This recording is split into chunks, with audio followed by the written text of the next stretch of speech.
Captain Insano shows no mercy. Straight cash, homie.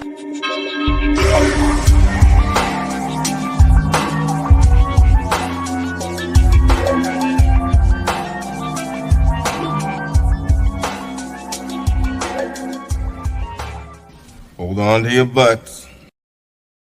What's up, everybody? Welcome back to the Basement Monsters Game Day Podcast on SportsZone Chicago. I'm Ivan Vargas. As always, next to me is Luke Nettles. What's up, dude? What's up, man? How's it going? Man, we finally got things working. Yeah, it's just a switch One of these days, it's just gonna go like boom on time. Yeah, right. Or we'll have sound and on time. Oh, sound and on time. One of them's gonna have to like. They're gonna have to meet at some point in time. You know what I mean? Correct. But anyway, what's up, guys? Welcome back to the show. Big game tonight, Thursday Night Football, Packers versus 49ers.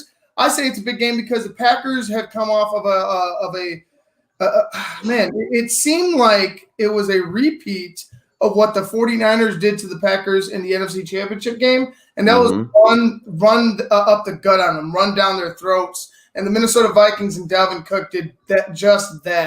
Dalvin had 4 touchdowns. I believe he had 163 yards. 3 touchdowns.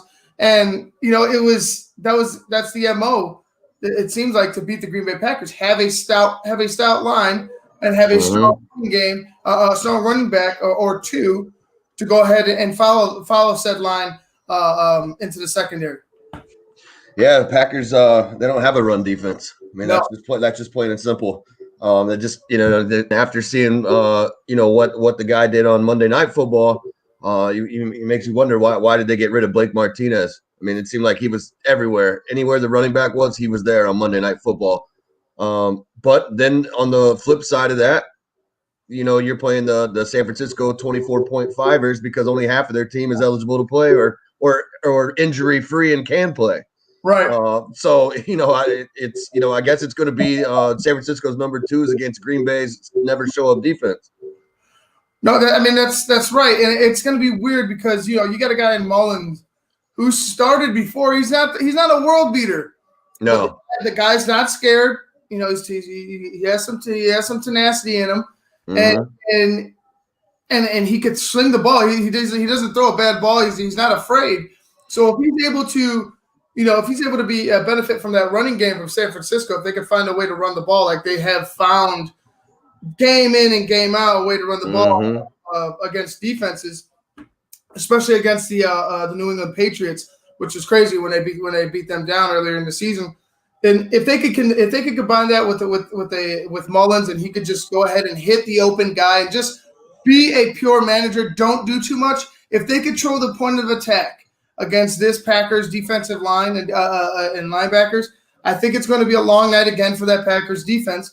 And I'm not going to say the Niners are going to go ahead and upset them because you still got that bad man on the other side of the ball. But if they could do that and just find some rhythm, find some sustainability with the run game, I think the Packers are primed for an upset if they can't match the scoring. Or if they lack in scoring, excuse me. Yeah, no, I think the Packers are going to blow them out. I think it's going to be 34-20. I don't think that San Francisco. I just don't think they have enough pieces. And like you said, with Nick Mullins, I don't know. Everybody's favorite blanket is gone in George Kittle. Right. I think you're pretty much down to Juice Chick, whatever you say that guy's last name, and then what's that? Yeah, I was gonna say with all that, it's gonna be for San Francisco. Like I was saying, for the win, it's gonna have to be that run and straight up defense. Yeah, you're gonna have to run, and you're gonna have to just hope that Nick Mullins doesn't make the big mistake to lose you the game. Right. I think if San Francisco wants to have any kind of way to win this game, I think they're gonna have to be able to run, and they're gonna have to sustain drives for long amounts of time. Just because the longer you keep your offense on the field, A, you're resting your defense, and B, you're keeping Aaron Rodgers off the field, which if he's not playing, he can't score. So they're gonna have to find a way. And like I said, everybody else has been running up the middle on the Packers. It's just like, well, if that doesn't happen, then and you're going to force Nick Mullins to throw and beat you, then I don't think that bodes well for the 49ers either. No, you're right. And you know what? It's gonna be interesting to see if that Packers defense, if their secondary could come up with a couple turnovers against Nick Mullins or force a couple fumbles. You know what I mean? The Niners are also down another running back, but it seems like, to me, and that's why I don't count them out too much. I think they're going to lose, but I don't count them out. Is that they have this depth that they just keep finding another next man up. Mm-hmm. They just keep seeming to find these running backs, receiver, finding players that just do their job when it comes down to game day. And that, like I said, if the Packers aren't careful, they could catch them. But I do think it's going to be a blowout, even though the Packers are down a couple running backs. Even with the defense giving up points, and I see them giving up points tonight, I still think the Packers offense with Aaron Rodgers. I mean, I don't know. I don't trust that secondary as much. The defense is good. They're decent. They're keeping them in games, but it's like with Aaron Rodgers over there, he has too much experience to lose to a beat up team like this. Right. Yeah, no, I think that's exactly what it's going to be. And like I said, they're missing some of their top pass rushers. Bosa's out of there too. Their best corner, Sherman, he's out of there. So and then they just traded Quan Alexander. So I mean, their 49ers their defense is just I don't see him stopping. And if Jones plays as well, I'm not sure. Last I saw, he was questionable. So if he plays, and then that's good. That's good. It's just going to help Aaron even more, because if Green Bay gets off and start being able to run, and you force San Francisco to drop down, put 8-9 in the box to stop the run, then he's just going to have a field day with the rest of your defense. Exactly. And honestly, I think the short passing game is going to be the Packers run tonight. I really do. I think they'll trust Williams a little, to hold, to hang out, to run the ball a little bit more.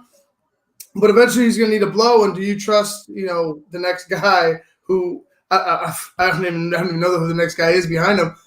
I'm sure the Packers don't even know either. But are you going to trust him to go ahead in a crucial situation to hold on to the ball in between those tackles? I don't know.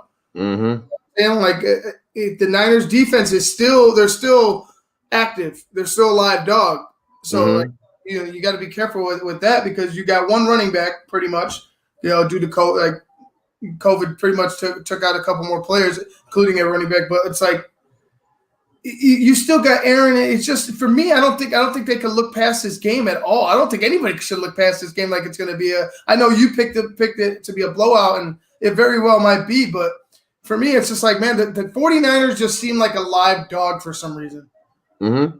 Yeah, I mean, they're scrappy. I mean, like you said, it's just like they just have a never-ending, I don't know, garden of just like people that can just come in and replace anybody. So a lot of these guys played in the Super Bowl. Yeah. A lot of guys that are hurt, that are probably still on that bench, they're still there. They're still talking. They're still motivating. Mm-hmm. I'm quite sure. Whoever now the coaches have been there, so I'm sure that like perfect scrappy is exactly what they are. They're a scrappy team, and they will punch you in the mouth. Yeah. I mean, if you try to take it easy on them or whatever, or maybe take a play or two off, that might be all they need to beat you. Like we've seen Juice and Chick, whatever his name is, I've seen that dude rip off 50, 60-yard runs.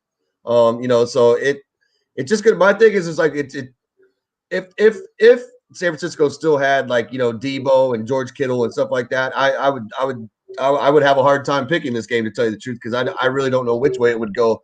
But like I said, my whole thing on that is just like, if you're using Nick Mullins and you're making him beat you with not very well known, or maybe green receivers, that's just my thing. It's because there may be some timing things there, whatever. But as long as they can keep putting offense on the field, I mean, you got to give them some credit. No doubt. So so you said 34-20. I'm gonna go a little closer than that one, and I'm gonna go with Green Bay because I'm not dumb, or maybe I'm just not feeling that lucky tonight. But I'm gonna go with Green Bay. I'm gonna go 27-23. Okay. I think it's going to come down to a final drive. I think the Niners are going to. I think it's going to be similar to Monday night. Mm-hmm. They just linger and they linger and they linger, and you don't put them away. Mm-hmm. And for me, Alex Acevedo, we'll see former Bear Kevin White tonight. Yeah, that's unbelievable that he's even on anybody's squad. It's probably well.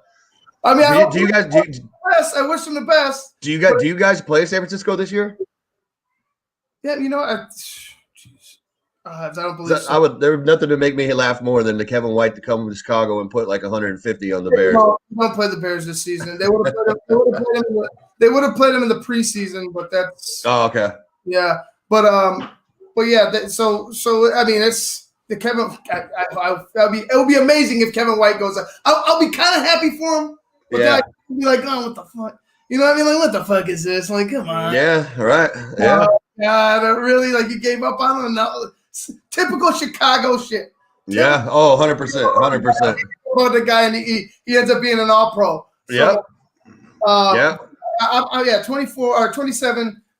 I think they're going to go ahead and take care of business. I think it's going to be similar to that Monday night game, like I said, with the Niners just lingering around. Like Mullins isn't as shitty as you think. He's not a world beater. I'm not going to beat my chest for Nick Mullins, but you know, he doesn't. I mean, like I said, if they're able to run, he's won a game in the NFL before. Yeah, I mean, if they're able to run, then he doesn't have to do too much, and that's exactly what you want. You don't want him to have to beat the other team. You want the run game to carry him, and then just let him, you get in some 3rd and 6s or something like that, get you out of those type of plays. But if you can get like 3-4 yards of carry, you're sitting pretty with Nick Mullins. Oh yeah, to your point, you need to get the yards. You need on the ground tonight and control that clock. Mm-hmm. Time of possession for the Niners is a good thing. Hold on to it. You need to drag from the start. You need to just milk that clock. Yeah. Milk that clock. Score. Get your points. Yeah. Milk that clock. Make sure you get off the field on defense. All right, guys, we're going to go ahead and get out of here. This has been the Basic Monsters podcast on SportsZone Chicago. I'm Ivan Vargas. That's Luke Nettles. We'll be getting to you guys at the halftime of the Green Bay Packers versus the San Francisco 49ers. We'll see you at half. Peace.